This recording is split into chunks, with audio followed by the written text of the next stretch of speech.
सुना कि राजकुमार रानी की जीत के कारण नदी में जाकर अपने असली रूप नाग के रूप में आ जाता है।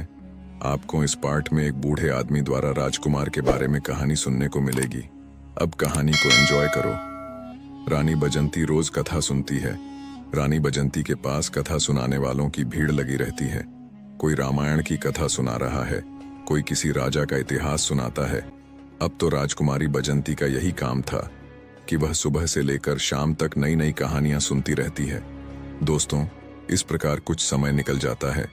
एक दिन उसी राज्य का एक बूढ़ा आदमी पास के एक जंगल से गुजर रहा था। उस बूढ़े आदमी को उस जंगल को पार करते समय रात हो जाती है, तो वह मन में सोचने लगता है कि अब रात में आगे चलना ठीक नहीं है, क्योंकि जंगल में आगे हिंसक पशु भी मिल सकते हैं। यही सोचकर बूढ़ा आदमी उस जंगल में एक पीपल के पेड़ के ऊपर चढ़कर बैठ जाता है। रात्रि का समय था। वृद्ध व्यक्ति को डर के मारे नींद नहीं आ रही थी। इधर जब रात के 12 बजे का समय होता है, तो वह देखता है कि एक झाड़ू लगाने वाला आता है और पूरे जंगल में वह झाड़ू लगा देता है। फिर वह देखता है कि पानी का छिड़काव करने वाला आता है। उसने भी हर जगह पानी का छिड़काव कर देता है। उसके बाद वहां पर कुर्सियां लगनी शुरू हो जाती हैं। फिर एक सिंहासन आता है। बूढ़ा आदमी पीपल के पेड़ पर बैठा बैठा यह सब देख रहा था। वह देखता है कि वहां पर सभा होने लगती है। वह बूढ़ा व्यक्ति बहुत घबरा जाता है और मन में सोचने लगता है कि यह सब क्या हो रहा है और यह लोग कौन हैं और क्या आज यह मुझे जिंदा छोड़ेंगे या नहीं। वहां एक से बढ़कर एक विचित्र अतिथि आने शुरू हो जाते हैं। वह विचित्र इसलिए थे क्योंकि उनका आधा शरीर सर्प का था और आधा शरीर मनुष्य का था। दिव्य शरीर वाले नाग देखने में बड़े भयंकर लग रहे थे। उनका दरबार वहां सज रहा था और जब सभी लोग वहां आ जाते हैं तो वहां 2 सिंहासन और भी थे और उन दोनों सिंहासन पर कुछ देर बाद नागों के राजा और उनके पुत्र युवराज दोनों वहां आकर बैठ जाते हैं। संपूर्ण दरबार उनका स्वागत करता है। उनके बीच जो चर्चा होनी थी वह चर्चाएं हो रही थीं, लेकिन उस नागराज का पुत्र चुपचाप नीचे गर्दन किए हुए बैठा था। उस दरबार में राजकुमार के विवाह के संबंध में चर्चाएं चल रही थीं। अब राजकुमार के विवाह का नाम आता है तो उसने गर्दन नीचे कर लेता है और वह बड़ा उदास हो जाता है। कुछ समय तक उनकी चर्चाएं चलती रहती हैं और इधर वह वृद्ध आदमी उस पीपल के पेड़ पर बैठा उनकी बातें सुन रहा था और मन ही मन सोच रहा था कि यहाँ किस बात की चर्चा हो रही है और यह कौन लोग हैं। लगता है आज मैं इनसे जीवित नहीं बच पाऊंगा। वह डर के कारण उस वृक्ष की एक डाली पर चिपक कर लेटा रहता है। इधर 3-4 घंटे के बाद दरबार वहां से भंग हो जाता है। सभी अतिथि वहां से जा चुके थे, परंतु वह नागराज और उसका पुत्र वहां से चलकर उस पीपल के वृक्ष की तरफ आ जाते हैं। तब उस पीपल के पेड़ पर बैठा हुआ वह बूढ़ा आदमी सोचने लगता है कि यह मेरी तरफ ही आ रहे हैं और लगता है अब यह मुझे जिंदा नहीं छोड़ेंगे, क्योंकि इन्हें पता चल गया है कि मैं इस वृक्ष पर बैठा हूं। यह सोचकर वह बूढ़ा व्यक्ति घबरा जाता है, परंतु नागपुत्र राजकुमार उस पीपल की जड़ों में बैठकर रोने लगता है और अपनी रानी बजंती को याद करता है। यह सभी बातें वह बूढ़ा आदमी सुन रहा था और मन में सोचता है कि बड़ा ही चमत्कार हो गया है, यह मैं क्या देख रहा हूं। और कुछ देर रोने के बाद हाय बजंती ऐसा कहता हुआ वह नाग वहां से चला जाता है। धीरे धीरे सवेरे होने लगता है। जब सुबह हुआ तो वह बूढ़ा आदमी उस वृक्ष के नीचे उतरता है और नीचे उतरने के बाद वापस अपने नगर को लौट आता है और मन में सोचने लगता है कि वैसे भी मैं बहुत गरीब आदमी हूँ और रानी बजंती भी नई नई कहानी सुनती रहती है, तो क्यों न चल करके इस बात को महारानी बजंती को सुनाया जाए। इसके बदले में महारानी मुझे बहुत सारा धन देगी और मैं पैसे वाला हो जाऊंगा। ऐसा विचार करके वह बूढ़ा आदमी उसी जगह पहुंच जाता है जहां रानी बजंती का मंडप लगा हुआ था, जहां रानी बजंती रोज कथाएं सुना करती थीं। वहां एक से बढ़कर एक बड़े विद्वान रानी को कहानी सुना रहे थे। कुछ घंटे इंतजार करने के बाद उस बूढ़े आदमी का कहानी सुनाने का नंबर आता है। वह महारानी बजंती से कहने लगता है कि महारानी, आज मैंने बड़ा विचित्र दृश्य देखा है। आज मैं आपको एक आंखों देखी घटना सुनाता हूं। आज रात में जब मैं जंगल से गुजर रहा था तो रात होने की वजह से मैं उस जंगल में फंस जाता हूं। रात होने की वजह से मैं वहीं रुकना उचित समझता हूं और मैं उसी जंगल में एक पेड़ पर चढ़कर बैठ जाता हूं। मैं सुबह होने का इंतजार करने लगता हूँ।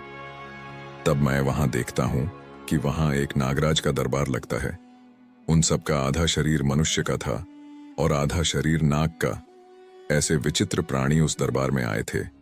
कुछ समय तो मुझे लगा कि यह लोग मुझे मार डालेंगे, परंतु मैं उस समय पीपल के वृक्ष पर चिपका हुआ चुपचाप बैठा रहता हूँ। और जब दरबार समाप्त होता है तो वहां से नागों के राजा का पुत्र एक दिव्य रथ में बैठकर जिस पीपल के वृक्ष पर मैं बैठा था उसी वृक्ष की ओर आता है। वह उस रथ से नीचे उतरता है और पीपल के वृक्ष के नीचे बैठकर कुछ देर हाय बजंती कहकर रोता रहता है। उसके बाद वहीं से अदृश्य हो जाता है।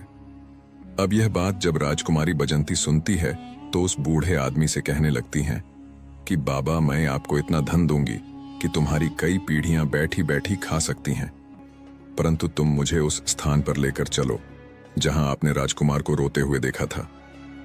यह बात सुनकर बूढ़ा आदमी घबरा जाता है और कहता है, राजकुमारी, अब मैं वहां नहीं जाऊंगा। वहां जाने से मुझे बहुत डर लग रहा है। तब राजकुमारी कहती है कि नहीं बाबा, तुम चिंता मत करो, तुम्हें मेरे साथ वहां चलना ही पड़ेगा।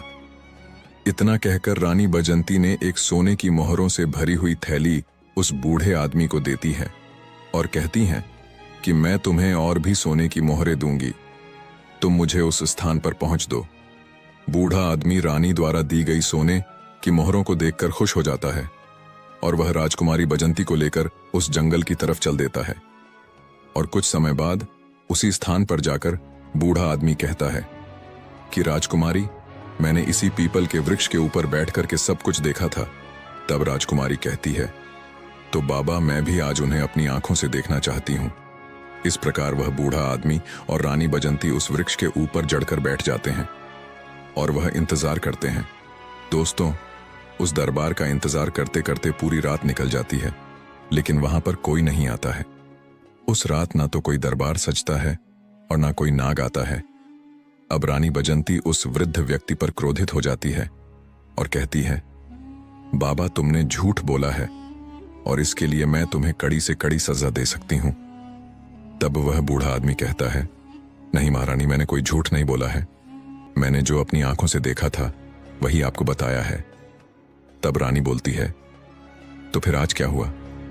तब बूढ़े व्यक्ति ने कहा, यह मैं भी नहीं जानता कि वो लोग आज क्यों नहीं आए। दोस्तों, रानी बजंती निराश होकर अपने महल को लौट आती है। इधर वो बूढ़ा आदमी मन ही मन परेशान रहने लगता है कि मैं रानी के सामने झूठा पड़ गया हूं। वह बूढ़ा आदमी सोचने लगता है कि उस दिन कौन सी तिथि थी जिस दिन उस जंगल में दरबार लगा था। उसने यह बात ज्योतिषियों से पूछता है। तब ज्योतिषियों ने बताया कि उस दिन पूर्णिमा थी, चंद्रमा पूर्ण तरह से उदय हुआ था और ऐसे अवसर पर देवताओं की सेवाएं कुछ क्षेत्रों में हुआ करती है। हो सकता है तुमने उस सेवा को देख लिया हो। अब तो वह बूढ़ा आदमी सोचने लगता है कि अगली पूर्णिमा आएगी तब मैं रानी को लेकर वहां जाऊंगा। महारानी भी उस बूढ़े आदमी से कह देती हैं कि यदि तुम मुझे वह दृश्य दिखा दोगे तो मैं तुम्हें बहुत बड़ा इनाम दूंगी। इधर धीरे धीरे समय बीतता है और जब अगली पूर्णिमा की रात आती है तो वह बूढ़ा आदमी महल में पहुंचता है और महारानी से कहता है कि महारानी, आज आप मेरे साथ उस जंगल में चलना पड़ेगा। आज मैं आपको वह दृश्य दिखाऊंगा। दोस्तों, महारानी बजंती और वह बूढ़ा आदमी दोनों जंगल की ओर चल देते हैं। वहां पहुंचकर रानी बजंती और वह बूढ़ा आदमी उस पीपल की जड़ों में छुपकर बैठ जाते हैं। जब रात्रि के 12 बजने का समय नजदीक आता है तो वहां एक झाड़ू लगाने वाला आता है। वह झाड़ू लगाता है। पानी का छिड़काव करने वाला आता है। वह पानी का छिड़काव करता है। थोड़ी देर बाद दरबार सजने लगता है।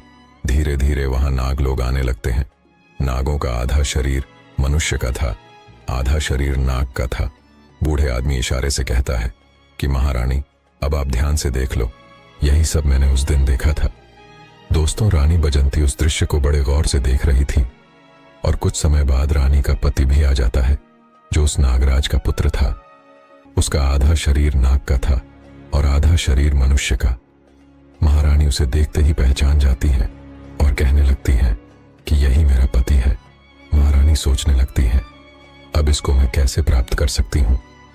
महारानी हिम्मत करके धीरे धीरे उस वृक्ष की कोटर से बाहर निकलने लगती है। उधर वह बूढ़ा आदमी डर जाता है और बूढ़ा आदमी राजकुमारी से कहता है कि राजकुमारी, आप थोड़ी देर प्रतीक्षा कीजिए। 3-4 घंटे तक वह सभा चलती रहती है। जब सभा समाप्त का समय होती है तो सभी नाग वहां से चले जाते हैं। राजकुमार भी उस पीपल के पेड़ के पास आकर बैठकर रोने लगता है।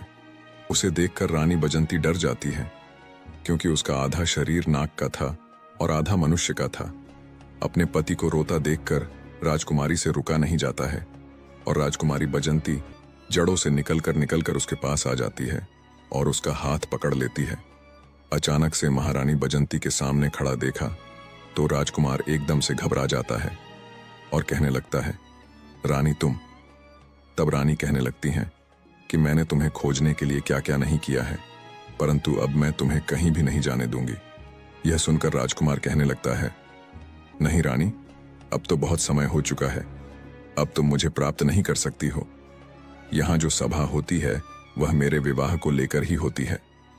मेरे पिता इस सभा में मेरे विवाह का प्रस्ताव रख चुके हैं और जब तीसरी सभा होगी तब तो मेरा विवाह तय हो जाएगा, और जब मेरा विवाह तय हो जाएगा तो बताओ मैं तुम्हारे साथ कैसे रह सकता हूँ। मुझे तो अपनी इस पत्नी के साथ रहना पड़ेगा। तुमने तो मुझे त्याग दिया है। मैंने उस दिन तुम्हें बार बार समझाया था कि मुझसे मेरा वंश मत पूछो। तब राजकुमार की बात सुनकर रानी बजंती रोने लगती है और बार बार अपने किए की क्षमा से मांगती है। तब दोस्तों राजकुमार कहता है, राजकुमारी रोने का समय नहीं है, मैं तुम्हें एक उपाय बताता हूँ। यदि तुमने वह उपाय कर लिया तो शायद अपना मिलन हो सकता है। तब रानी बजंती बोलती है कि तुम मुझे जो उपाय बताओगे मैं वही उपाय करूंगी, लेकिन तुम्हें मेरे साथ रहना होगा।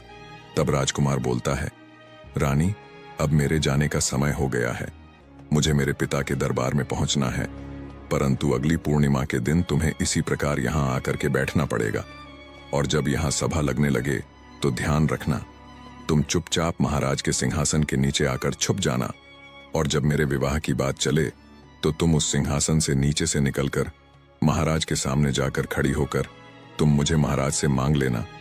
अगर महाराज बात मान लेते हैं तो मैं तुम्हें प्राप्त हो जाऊंगा। इतना कहकर वह नाग वहां से अदृश्य हो जाता है। इधर महारानी बजंती और वह बूढ़ा आदमी अपने नगर को लौट आते हैं।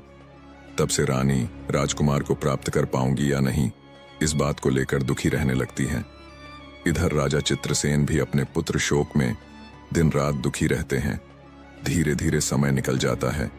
इधर महारानी सोच रही थी कि अब चाहे कुछ भी हो जाए, अगली पूर्णिमा के दिन मैं अपने पति को पाकर ही रहूंगी। यह सोचकर अब रानी कथाओं को सुनना भी बंद कर देती है। धीरे धीरे समय बीतता जाता है। जब तीसरी पूर्णिमा नजदीक आती है तो रानी मन में विचार कर रही थी कि आज चाहे कुछ भी हो जाए, मैं अपने पति को लेकर ही लौटूंगी, और पूर्णिमा वाले दिन उस बूढ़े आदमी को लेकर उस पीपल के पेड़ के पास पहुंच जाती है। वहां दोनों उस पीपल की जड़ में छुपकर बैठ जाते हैं और सभा लगने का इंतजार करने लगते हैं। इधर रात्रि के 12 बजते ही दरबार की तैयारी शुरू हो जाती है। कुर्सियां लगती हैं और राजा का सिंहासन आता है। इधर रानी उस पीपल की कोटर से निकलकर उस सिंहासन के नीचे छुप जाती है। बड़े ही विशाल शरीर वाले नाग वहां आकर के बैठने लगते हैं। कुछ देर के बाद राजकुमार का पिता, जो नागों का राजा था, वह भी आ जाता है। राजकुमार भी वहीं आकर बैठ जाता है। दरबार शुरू होता है। उनमें आपस में चर्चाएं होने लगती हैं। कुछ समय के पश्चात राजकुमार के विवाह की चर्चा आरंभ होती है। अब राजकुमार के विवाह की जब बात चली तो राजकुमारी बजंती मौका पाते ही सिंहासन के नीचे से निकलकर राजा के सामने हाथ जोड़कर खड़ी हो जाती है। अचानक से एक स्त्री को वहां पर आया देखकर सारी सभा हड़बड़ा जाती है। तब नागराज बोलता है, तुम कौन हो और यहाँ इस सुनसान जंगल में मध्य रात्रि के समय तुम यहाँ क्यों आई हो? क्या तुम्हें मृत्यु का डर भी नहीं लगता है? हम नाग हैं और नाग लोग कितने जहरीले होते हैं, ये तुम्हें नहीं छोड़ेंगे। ये बात सुनकर बजंती कहने लगती है कि महाराज, मुझे डर किस बात का? मैं तो आपकी पुत्रवधू हूं। राजकुमार मेरे पति हैं, और आप ना मानो तो उनसे ही पूछ लो, इनके साथ मेरा विवाह हुआ है। जब महाराज अपने राजकुमार से पूछता है कि राजकुमार ये कौन है, तो राजकुमार पूरी कहानी अपने पिता को कह सुनाता है और कहता है, पिताजी, एक दिन मुझे कुछ सपेरों ने पकड़ लिया था और पकड़कर पिटारे में रखकर मुझे ले जाने लगते हैं। तो मैंने उनसे बचने के लिए उस पिटारे के अंदर नौलखा का हार का रूप धारण कर लिया था। उन सपेरों ने नौलखा हार महाराज चित्रसेन के यहाँ दे देते हैं। मैंने सोचा राजा चित्रसेन को कोई पुत्र नहीं है, राजा की कोई संतान नहीं है, तो क्यों ना राजा के यहाँ मैं पुत्र बन जाता हूँ। तो मैं मेरी माया से पुत्र बन जाता हूँ और कई साल महाराज के राजमहलों का सुख भोगता रहता हूँ। महाराज अपने पुत्र की तरह मेरा पालन पोषण करता है और इसी सुंदरी के साथ मेरा विवाह संपन्न करा देता है। परंतु एक दिन जिद करके इस सुंदरी ने मुझे मेरे वंश के बारे में पूछती हैं कि तुम किस वंश के हो। मैंने इसे बहुत समझाया परंतु यह नहीं मानती हैं, और जब यह नहीं मानती हैं तो जहां मेरा स्थान था वहां इन्हें लेकर जाता हूं और वहां पहुंचकर मैं अपने वास्तविक स्वरूप में आ जाता हूं और मैं अपने परिवार के पास चला आता हूं। ये बात महाराज जब सुनता है तो नागराज कहने लगता है कि देवी, क्या यह सच कह रहा है? तब राजकुमारी बजंती कहती है, हाँ महाराज, ऐसा ही हुआ था। मेरा विवाह इन्हीं के साथ हुआ था, जबकि पहले इनका पूरा शरीर मनुष्य का था। बजंती की बात सुनकर नागराज अपने पुत्र को फटकार लगाता है, पहले तो तुमने हमारी परंपरा के खिलाफ जाकर पृथ्वी लोक पर विवाह किया है और फिर उनके बाद तुम इस स्त्री को छोड़कर हमारे पास वापस आए हो। तुमने यह अपराध किया है। अब मैं तुम्हें श्राप देता हूं कि जब तक यह स्त्री जीवित रहेगी तब तक तुम पृथ्वी लोक पर रहकर इनका साथ दोगे। इसे छोड़कर नहीं जा सकते। इसे अपनी पत्नी के रूप में रखना होगा और जिस राजा के तुम पुत्र बने थे उस राजा का राज्य भी तुम्हें संचालित करना होगा। उस राजा की सेवा करनी पड़ेगी। जब तक यहाँ का कार्यकाल समाप्त नहीं हो जाता है तब तक तुम हमारे साथ हमारे पास नागलोक में नहीं लौट पाओगे। अब तुम्हारा विवाह नहीं होगा। दोस्तों, नागराज ने यह श्राप देकर बजंती को उसका पति प्रदान कर देता है। राजकुमार अब अपने पहले वाले स्वरूप में आ जाता है। उसके बाद रानी बजंती और राजकुमार नागराज से सर झुककर आशीर्वाद लेते हैं और अपनी पत्नी के साथ विदा लेकर वह से राजमहल की ओर चले आते हैं। राजकुमार अपनी नगरी में आता है तो वहां पहुंचकर वह देखता है कि पुत्र शोक में व्याकुल होकर महाराज की स्थिति बहुत ही ज्यादा खराब हो चुकी थी। जब राजकुमार महाराज के पास पहुंचा तो महाराज अपने पुत्र को देख बड़े ही प्रसन्न हो जाते हैं। उन्हें ऐसा लगने लगता है जैसे समस्त बीमारियों ने उनका पीछा छोड़ दिया हो। पूरे राजमहल में खुशियां मनाई जाती हैं। राजा साहब पूरे नगर में यह खबर भिजवा देता है कि हमारा राजकुमार वापस लौट आया है। यह सुनकर संपूर्ण नगर में प्रसन्नता से उत्सव मनाया जाता है और राजा चित्रसेन और उनकी महारानी अपने पुत्र को पाकर बहुत खुश होते हैं। तो दोस्तों, इस प्रकार से रानी बजंती अपने खोए हुए पति को ढूंढ लेती है और बड़े प्रेम के साथ अपने पति के साथ रहती है। दोस्तों, इस कहानी से यही निष्कर्ष निकलता है कि चाहे कितनी ही पतिव्रता स्त्री हो, अगर उसकी जिस हठ से आपके मान सम्मान या पारिवारिक रिश्ते में दरार आए तो वह हठ उसका कभी पूरा नहीं करना चाहिए।